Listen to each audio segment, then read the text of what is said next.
All right, Nate, thanks very much for coming on. Thanks for having me, brother.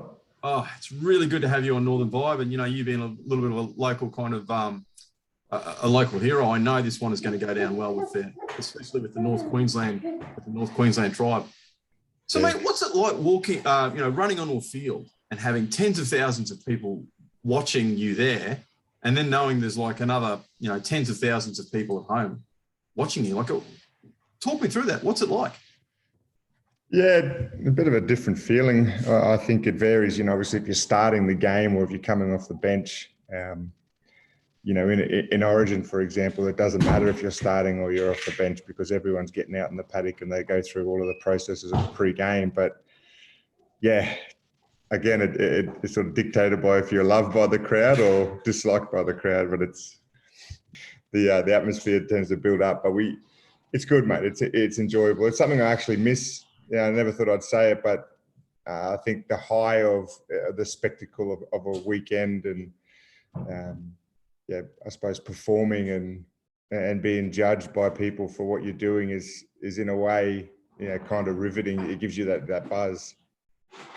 Absolutely. And, look, the closest analogy I could come up with, never having been that, is kind of like it must be like going to the chaps room and having a million people watching you and thinking you've got to perform. I don't know if I could do that. Like it'd be like, well, you got to practice all week, mate. Practice all week. Fair bit of stage fright going in there. But yeah, there's a real. I know you like talking about the link between talent and also the fact that you've kind of determination, I suppose, would be the way of articulating it, and putting your head down and getting your tail up. Mate, can you talk a little bit about the relationship between those things? I think that relationship is marriage, to be honest. I think that work ethic that you have to install in someone that probably doesn't have the talent as someone beside them in that team. They have to train harder. They have to work harder. They have to be more prepared. And I definitely, looking back on my career, I could have prepared a lot better, especially through my younger days in that regard to professionalism. And I probably balanced life between football and professionalism really well. I enjoyed myself away from rugby league, but the common denominator is, and I spoke to you the other day briefly on the phone, we're having a real struggle with staffing issues at the moment. And that to me stems all the way back to the pre-seasons and train and trial. And you see kids that'll beg and plead to come and train in a first grade squad. And they're there on a train and trial, but they don't want to give it everything they got. That they can run at a certain speed, they can lift a certain weight, but they won't turn up and do it every day. And that's that probably that misleading balance, and the consistently turn up every day and not worry about your talent, but just give your effort. And that effort, when it's, I said the other day, hard work's always going to beat talent unless talent wants to work hard. And when that talent works hard, you get someone like Greg Inglis, you know what I mean? And that's that fierce physical attributes that no one can control when he wants to go for it.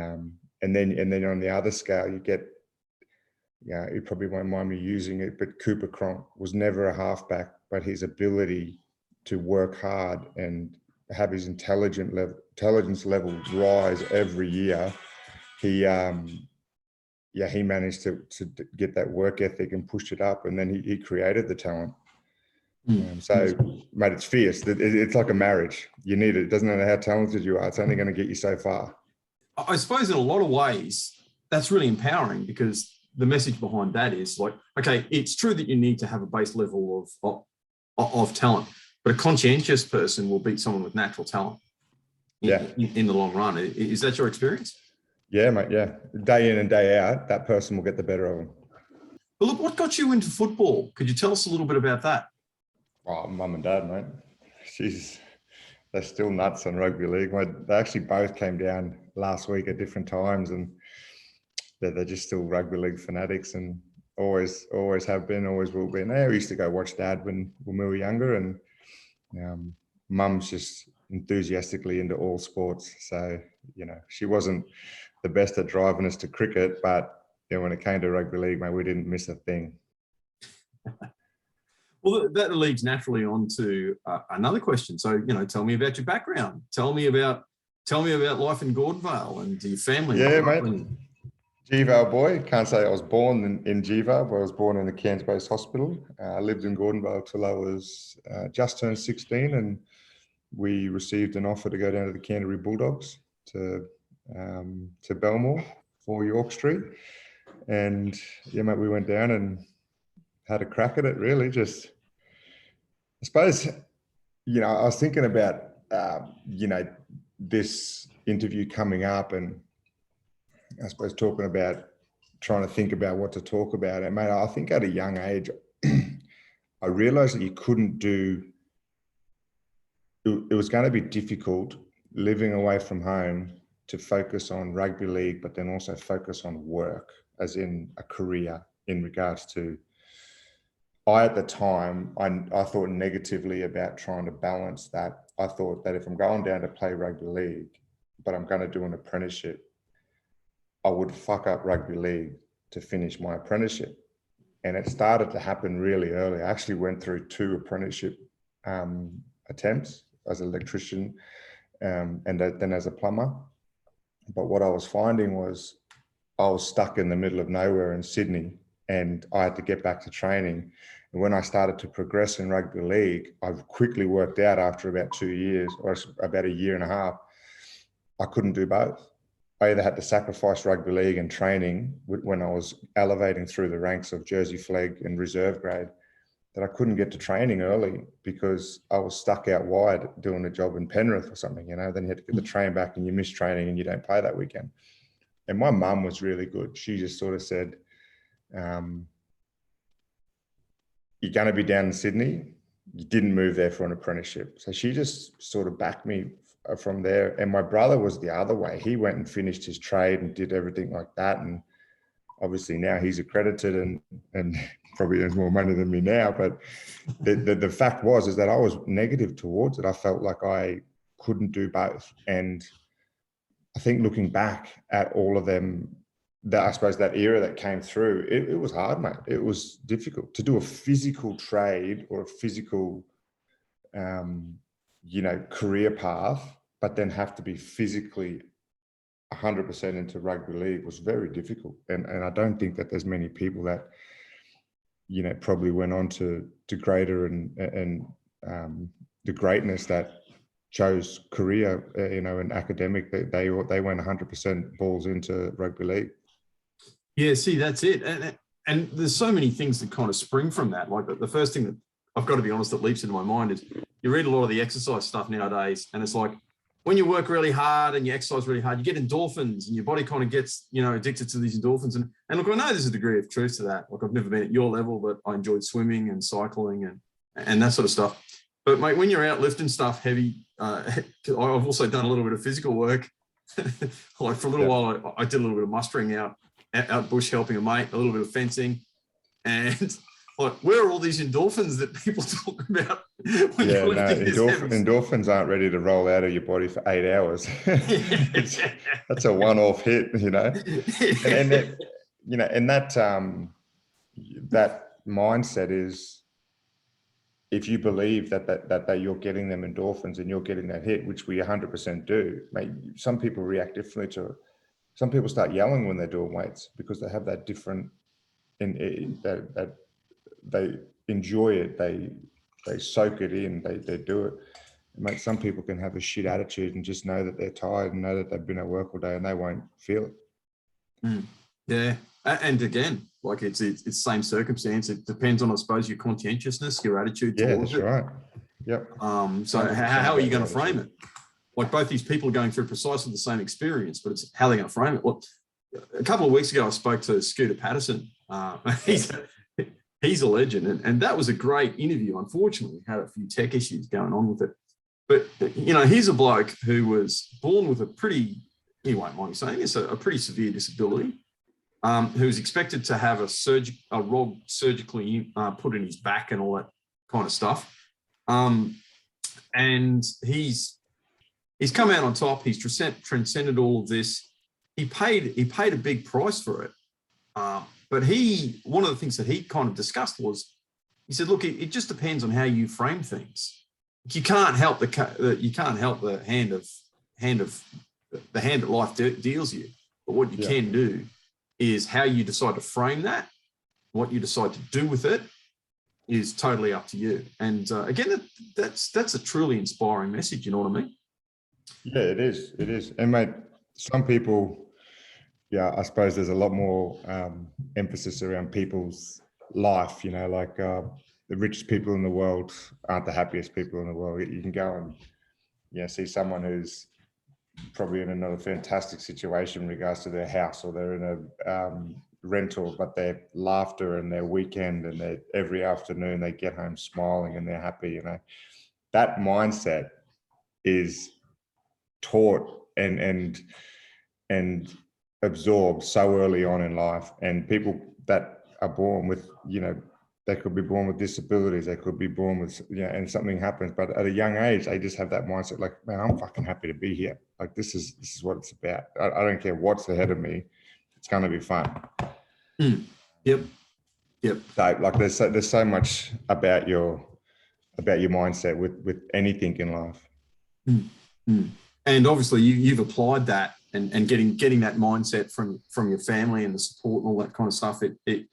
It's clearly paid off for you. But the empowering messages, again, like, seriously, if there's a take home from this, I suppose it's like, if you really put your mind to anything, and you've got a degree of natural talent, you'll get that. 100%, yeah. And that degree of natural talent, it gets you to that spot. It gets you in that pool. It gets you in that realm of physical activity or whatever it might be. But that's how you push further and you shine when you're there. All right. So, look, when did you realise that you could do something with your talent? Like, at what point did you go, hey, this is going to be more than just good fun, run around with the mates? Oh, probably when I was about 17, mate, to be honest. I think I was about, so going through school, I didn't make any teams until my last year of high school, which was year 10. And also year 11, but it was year 10 when I was starting to make teams. And what I found was that I arrogantly always thought I'd play first grade, if that makes sense, but I didn't think I was going to excel in what I was doing at the time.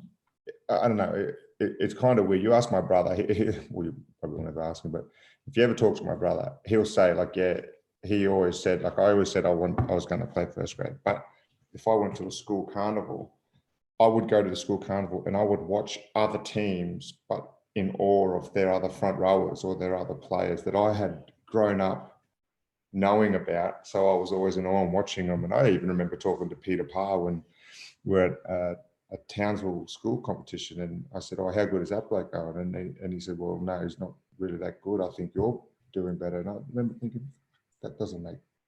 I don't think that I'm a better footballer than him, but I never had that mindset. I was always just enjoying what I was doing, and then loving rugby league so much that I would watch other people fascinated at their talent to how they go about their footy. But then when I went to Sydney, I started to realise that, like, I was sort of creeping up a little bit into starting teams and playing in the older grade, and the coach would say, like, good game when you're playing in an age that's above you, playing under 20s when I was 16, things like that. Yeah, and something that would have helped focus, and it's this incidental comment that you talked about that your mother said, go, look, mate, you didn't go to Sydney to get an apprenticeship. Yeah. Like, you could have done that at home. So think of what's implied with that.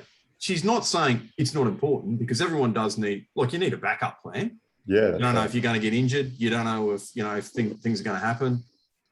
You don't know. Again, you just don't know how the ball is going to bounce. But that's putting things in priority. That's like saying, well, the priority here is this. This is important, but it's not as important as that, and you can get this somewhere else. Yeah. So that's just that really kind of insightful comment. Like, helps people prioritize things and put them in a bit of a hierarchy. But look, tell us about that's right. I would have no idea what I'd be doing if I didn't play first grade, to be honest with you. Right now, I'd like to say I'd be a builder, but I never sort of thought that I haven't run my head or wrapped it around or even thought about it to the extent that I'd know what I would do if I didn't play football. Yeah. I suppose you could say that with any career though. Like I had, like I, again, never got to your heights. I spent 30 years in the police and I joined when I was quite young. I was lucky enough to have a number of opportunities thrown at me, including a building apprenticeship, which was great with a very successful local builder who came into my parents' shop. But yeah, if I hadn't have gone into that, I did have a not substantiated plan B in my head, but I didn't really kind of act on it. You know what I mean? And I don't know what I would have gone on that. But look, let's talk about your career. Tell me about it. Like, give me the précis of your career. Yeah, I'm probably going to piss some people off here, and I'll emphasize the word lucky. My career was luck. Like I was lucky to do everything that I did, and probably spanned a bit longer than I expected. But I like I said to you before, I really felt like playing first grade was not really an option. I was going to do it to the extent that I was professionally allowed to, and went through it. Like it was fantastic fun and a lot of luck. So, hard work was the main attribute for sure. Timing, definitely. And that's where I think a lot of my thoughts on luck come from. But mate, it was just enjoyable. I went to Sydney at 16. There was 4 of us from St. Augustine's that went down. And, that also had a steady help to what we were doing. We were all there together. And while we only lasted really together for 2 years for 3 of us, and then we, sort of all broke up from there. That 2 years of having familiar faces, well, family, really helped. And then broke into first grade after about 3.5 years, and nearly 4 years. I just had fun from there. Ended up at a few clubs, which is again one of them situations where everyone would love to be a one club man, but I also got a terrific challenge and a terrific absorption of knowledge going to different environments. And that, again, is something that I'm very thankful for and very lucky for. All right. Could you tell me, do pardon my ignorance, and for the few people who watch Northern Vibe who aren't football crazy, what clubs did you play at? So I started at the Bulldogs. I played 2 years of first grade at the Bulldogs, and then I went to the Roosters for 5 years. Got myself into a bit of trouble there for drinking too much, and then the Roosters got sacked and went to the Gold Coast. The Gold Coast, very fortunately, offered me a lifeline when I had a year to go on my contract, which is kind of difficult to sort of, with the salary cap and the way the teams set up their roster. I was very lucky that they had some room left on their cap. Now went up to the Titans for 4 years. Decided to go out my separate way after 4 years. Bit more of a family decision there. I decided to move to Sydney for something that was going to be more beneficial, but what we felt was going to be better for our situation as a family. My wife could get back into work and keep playing footy, and we went to Manly for 1.5 years, and then I finished off at Melbourne for 6 months. And I retired with 1 year to go on my contract, but I knew it was ready. I knew it was time, mate. And that's it. You got to know. So how did you know it was time? Like, when did you kind of think to yourself, wow? Mate, interestingly, if I'd went to Melbourne first and then Manly second, I probably would have stayed on and tried to even get another contract. But when I went to Melbourne, I went there with a bad injury, a dislocated elbow, and the physical responsibilities that they gave me and the professionalism and all of the guidance, like, I was 32 when I retired. So I was down there, the back end of the career, and how professional that they were and everything that they did was just mind blowing. Like, it was just incredible. I'd never experienced it anywhere I'd been before. And I just realized then I was extremely jealous I didn't have more of it through my career, because it was just so like, yeah, the guys that go and start their careers down there just battle hard and they're just physically up to it every weekend. They turn up, they're ready to go. It's just the way they train is the way they play. And that's why they're so successful. I believe that. But I realized that my tank was like, okay, I don't know if you can be this good again next year. And I just got to that point where I was like, wow, I don't think I'm ready to do it again. And I had no issue with saying that. And I went and had a conversation with Craig Bellamy about it. And I think Belzer, and that being the master he is, he just looked at me and said, mate, that's the best decision you'll make for your family. I think that's the right one. And I didn't have I had no tears. I had no emotion. I was just like, yeah, that's it. I'm done. And mate, literally, I had a baby boy that December. So when they won the competition, I had a baby boy that December, moved to America in February. And I was in 4 months, it was all done and dusted. I felt great. And that's it. Like, knowing, because you can stay in anything for too long, and knowing when you finish your use by date, that's.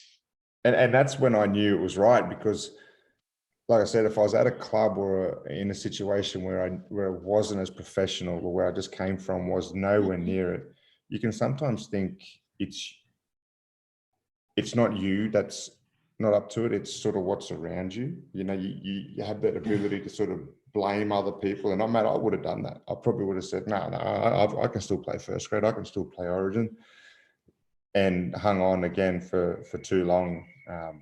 But just knowing where I was at Melbourne and how professional and everything they provided you, like if I wasn't kicking goals and from in front there, like, no, fuck, it's time to go. And that was it. I just felt so good about it. Yeah, good on you. Good on you. You got to leave at the right moment. What did you do in the States? So I went over there and I did nothing for 12 months. I stay-at-home dad. My wife was auditioning and still going out doing some stuff and working. And yeah, I just took it as it comes over there. We'd been traveling back and forth for about 8 years at the time, Tess had been going for a lot longer, but since we'd been together, we'd been going every off season. I'd go and spend in LA, and Tess would go over every January for pilot season. And sometimes she was over there for 2 to 3 months at a time. So it was just, we had a property over there, which we've sold now, but we just tried to make another life, mate. Good on you. I just have to delve into that. Well, what was she trying to? What was she doing? So my wife's an actress. She was on Home and Away for a couple of years, and we met when she was on there, and I was at the Roosters. So somehow, mate, I've trapped her, and she's stuck with me. We've got 2 little kids now, and she's still here somehow. Yeah. Tricked her. Thank God for wonderful, talented women with bad taste in men. Like, I'd still be. That's right, mate. Otherwise, we'd all be in trouble. Well, it goes back to Adam, really. You see what an idiot dirtbag he was, and still Eve's just like running around with him. But no, that was the thing, mate. And Tess had been very supportive all the way through my career. So when the opportunity came up for her to go, and we had the ability to move into our apartment there, it just was too good. So we just went over and enjoyed it. We ended up doing 12 months there. We came back to Australia because my gyms weren't doing too well, our investments. And then we went to New York for 12 months. So we've been back on the Gold Coast since then. Good on you. Yeah. All right, mate.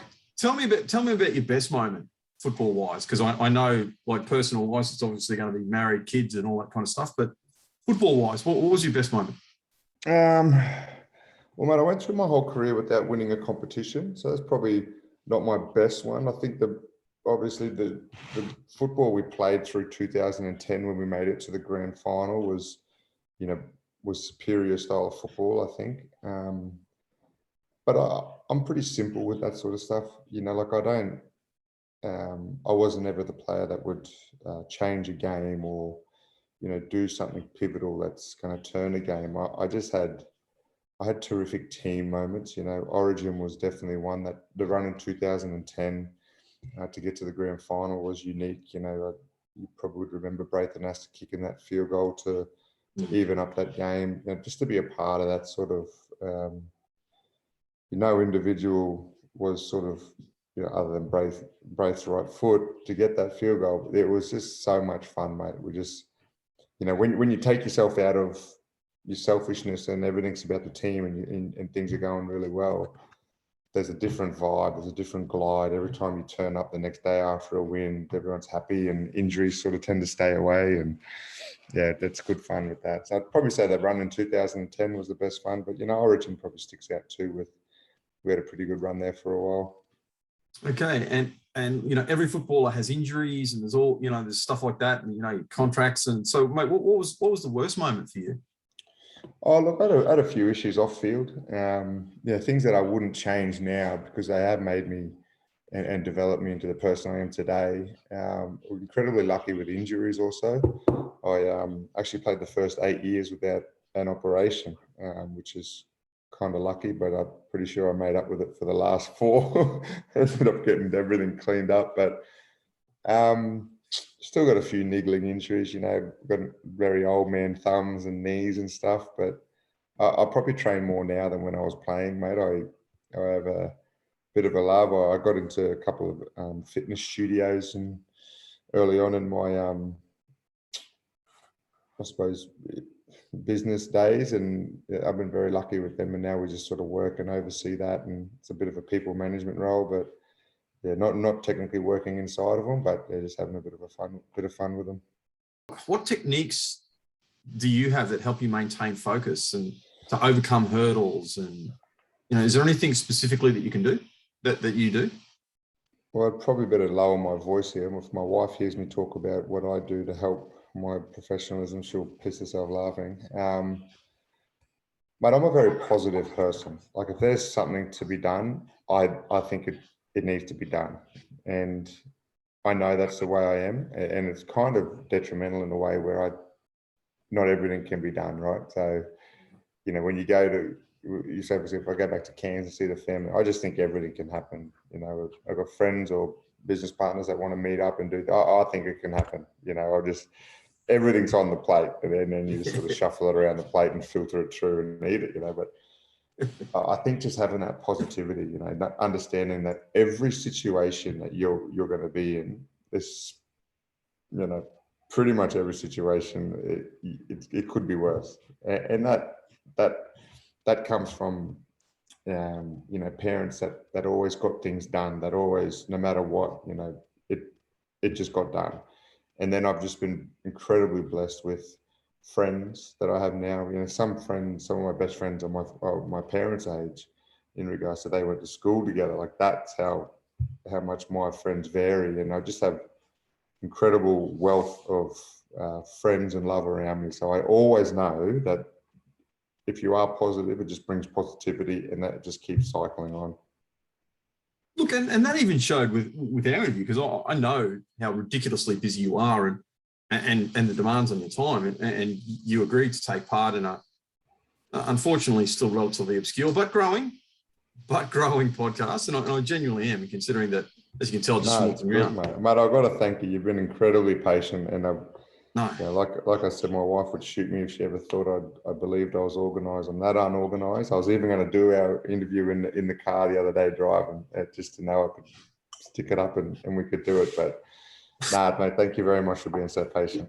Mate, Bluey O'Gorman, my highest rating interview, that it's at just under 7,000 views now. I think it's 6.5 or 6.6K or whatever it is. He did it in a truck because he's an ex-police officer. He's a decorated ex-police officer. He's head of the police union during the Fitzgerald inquiry.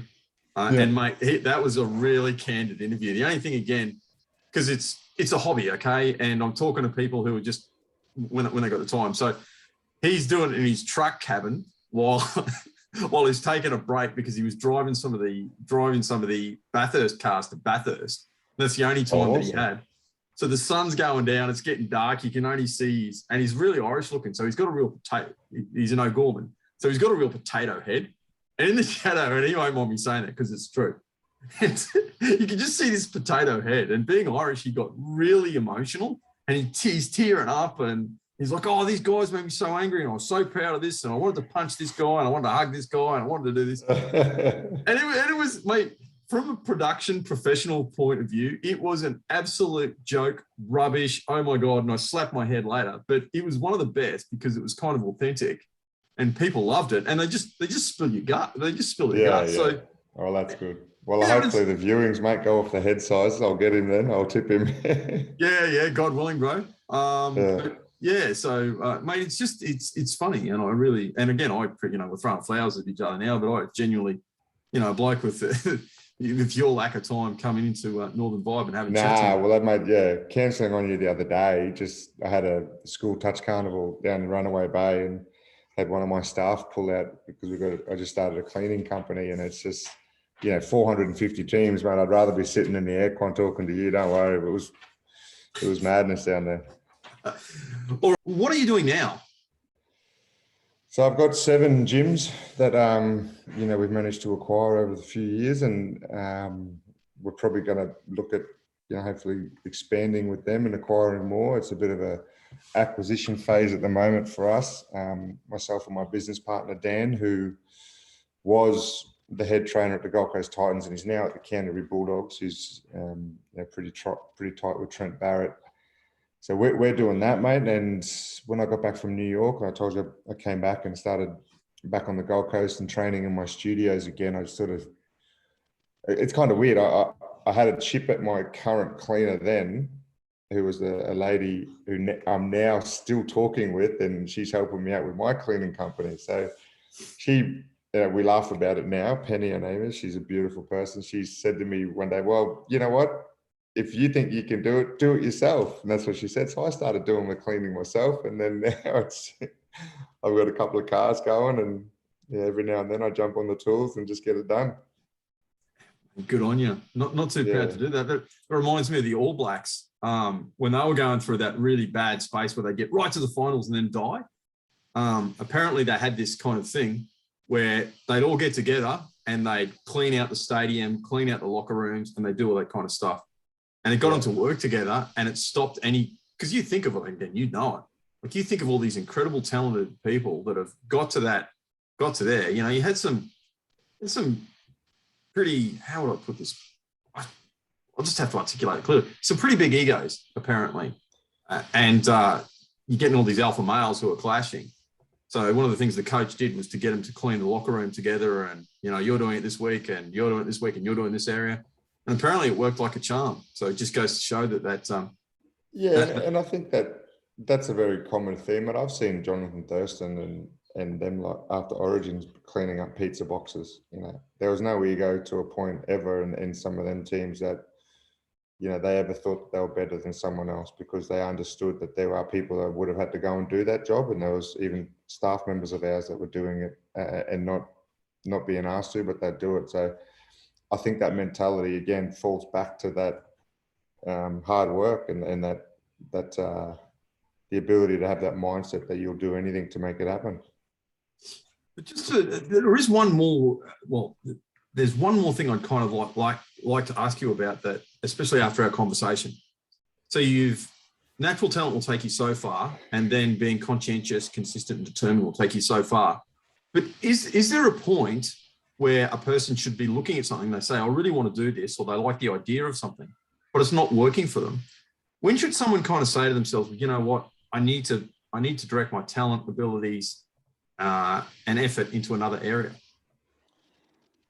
And most of the time, I don't think that comes from the individual who's trying to do it. I think it should be coming from someone else who's around them. I talk about my mother and the way that she said to me, well, you didn't move there to do a trade, You move there to play rugby league. If you want to do a trade, I'll get you back home. I think that if you have the right people around you, which is very difficult to get, and it's not just something that happens so easy going, it most often is people around you that will sort of see it very differently. My wife's the best one for me at the moment. She's an AFL girl. Her dad played for Richmond, and she's always, right, even to the point where, say, if Matty John's show came on, she would sit there and go, what is the humour here? Because as an AFL, Victorian AFL mad, they don't have that banter, that joking, that a very leaguey sort of northern Queensland, New South Wales have, like, you know what I mean? Yeah. So my wife was always really good at just having that black and white but different view on things. And yeah, for an individual to jump outside of what they're doing and see it differently is very difficult. And it's probably something that only a few people can do really well. Like, even, you know yourself, mate, like if you're able to critique yourself and change what you're doing from yourself, not hearing it from anyone else, that it's kind of, yeah, it's rare. It's kind of difficult to do. So I think that if you can always make sure you're around people that, you know, show us your 5 best mates and I'll show you what you're going to do in a couple of years. Like, if you have the ability to surround yourself with people who are, well, definitely honest, but not so honest that they break your heart, you know, you'll always end up better off. Well, that's what I was going to, that was the next question. You've pretty much answered the next question. So you need to surround yourself with people who are going to be mentors, I suppose, and call out the best in you and act in your best interests. So besides being honest, not to the point of being brutally honest, what should people look for? Like, you know, what is it, I suppose, what would be the distinction between someone urinating in your pocket and mentoring you? And considering that you mentor people too, because like you think of it not just from the point of view of as a player, but like, you know, you encouraging people to do a cleaning job, you know, do these other things and run gyms. Mate, I went for lunch yesterday, one of my mates' birthdays, and the people that he had there, I went with my wife and kids, and every other guy there that I knew, even girls, had their partner. But there was all this, we didn't realize until later on, there was this amazing connection that we all had lived abroad. So we all had such a different view on being on the Gold Coast. We had such a different view to being back in Australia. We have other people that are living abroad still, whether it be France or New York or things like that. But there was just such a similarity, but there was also that we'd done things similar, but there was that brute honesty and brutal sort of ability to just say, no, I don't remember it being like that. Like, we could all be ourselves. It wasn't just like I'm agreeing with you because I don't know how you're going to fucking take it if I pull you up. Yeah. Everyone was okay with sort of just being honest, and it was incredible. And I think that is if you can find people that you can say like what's in your heart without saying you're an asshole, you know, if you can talk to someone honestly and they have the ability to hit you back with honesty and you guys are good, man, that's what you want. You want that constant reminder that you have to be honest, but then they're going to be honest with you. Wow. And that's spot on. But do you think, I mean, you think of what's happening in our society today, how antithetical it is to that, where if you say something that's controversial or wrong in the eyes of some sort of orthodoxy nowadays, which is a pretty, you know, and a lot of our orthodoxies are pretty new. Like, exactly the opposite is happening in our society. Think about the implications of what that's going to happen, especially for our, you know, our young, but especially our young men who need to be able to, you know, get in there and say things and do things. Yeah, and that's all, I suppose, part of, if you say anything through social media or any sort of network now, you're going to more than likely touch every sort of group of personalities. Everyone in your community is going to have a different opinion. So, by tightening your circle and not letting any squares in it, you're going to have the ability to sort of be like-minded with that person. And if you're not worried about everything else that's happening outside of what you're doing, then your opinion sort of is a little bit more validated. But you're not going to make everyone happy. No, that's it. You know, you need to, again, it's striking that balance of people who are within who genuinely have your best interests in mind, going, you're probably not on the mark there. It goes all the way back to when I was in New York. When I was in New York, one of my buddies came and stayed with me, Isaac John, and he left. The day he left to fly back to Los Angeles to go back to Australia, he got into the cab at the bottom of our street. So it was 11th Avenue in West Chelsea. He got into a cab there to go back to the airport, JFK, and he rang me. He goes, "Buzz, did you just hear Kobe Bryant died?" I was just, what the? No way, this is a lie. So anyway, I had social media then. So I've got on and had a look and I couldn't believe it. And that day, bang, I stopped, got rid of my Instagram. That was it. Didn't want to touch it anymore. He was older than me, one of the greatest athletes of all time. but I had this awkward connection that we had retired the same year. And I felt like if I had died, I hadn't lived life. And then what I thought down to what I was wasting time on was social media, because I had this social media and it was only Instagram, didn't make any money for me, connected me to people who I realize now didn't have my phone number. So that's how we communicated. So I wasn't close enough with them to give them my phone number. I wasn't close enough with them to know that they knew I lived in New York.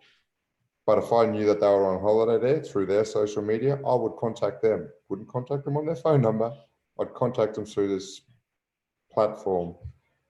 And I realized that I'm focusing all this energy on fucking things that I don't need to. Yeah. And if you have that thought process, again, that if you're just focusing and keeping everything to where you want to be focusing on, not being arrogant, not being rude, but I didn't know they were in, but my mum was, if my mum ever came to New York, I know she knows I'm there. My sister, brother, best friends, they all know I'm there. But if random people that I'm making time for, because I think they're cool because of their social, it's just a waste of time. So I've been offered ever since then. The day he passed away, I got rid of it. Good on you.